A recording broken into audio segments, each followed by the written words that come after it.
In that same respect, I also look forward to hearing the Government Accountability's Office's evaluation of the Coast Guard's mission performance. I appreciate our witnesses both joining us here today, and I would now like to recognize Ranking Member Carbajal for an opening statement for 5 minutes.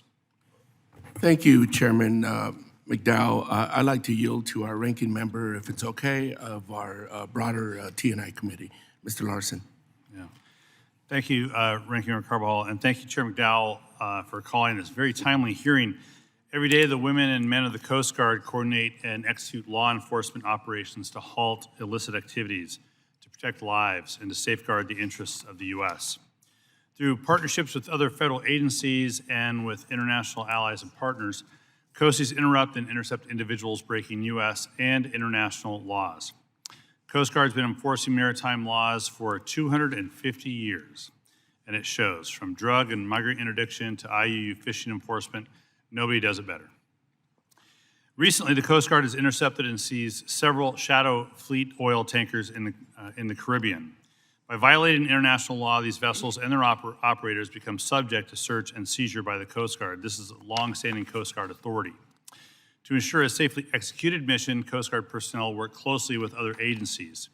And while recent operations have received public attention, and I'll have a few questions about it, it's not uncommon for the Coast Guard to exercise this authority in these venues. There are hundreds of dark fleet commercial vessels operating in violation of fishing laws, labor laws, and in some cases, trafficking people and narcotics. While the administration has chosen to target oil tankers, we can't forget these other serious maritime crimes. Illegal, unreported, and unregulated fishing, otherwise known as IUU fishing, is when vessel operators violate national or international laws, regulations, or management schemes designed to ensure the sustainability of fish stocks. And most of these cases are found in areas like Oceania or Alaska and in and around the Aleutians. So we have certainly a direct interest in IUU fishing.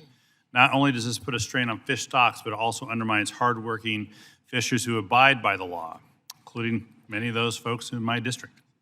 The Coast Guard's role in addressing and preventing IUU fishing not only protects U.S. interests, it assists partners and ally nations. In fiscal years 23 and 24, the Coast Guard set its interdiction goal at 40% of the detected fishing vessels conducting IUU fishing within the U.S. Exclusive Economic Zone, or EEZ. Each of those years, the service interdicted 21% of detected vessels, with the majority detections and interdictions occurring at the time in the Gulf of Mexico.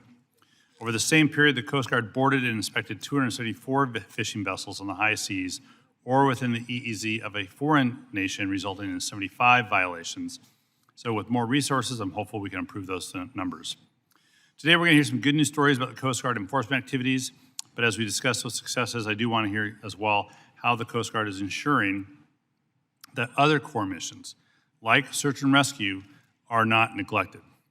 In closing, I'd be remiss if I did not talk about the sacrifice that comes with military service. Each service member has dedicated his or her life to protecting the country, and recent operations demonstrate the risk associated with that.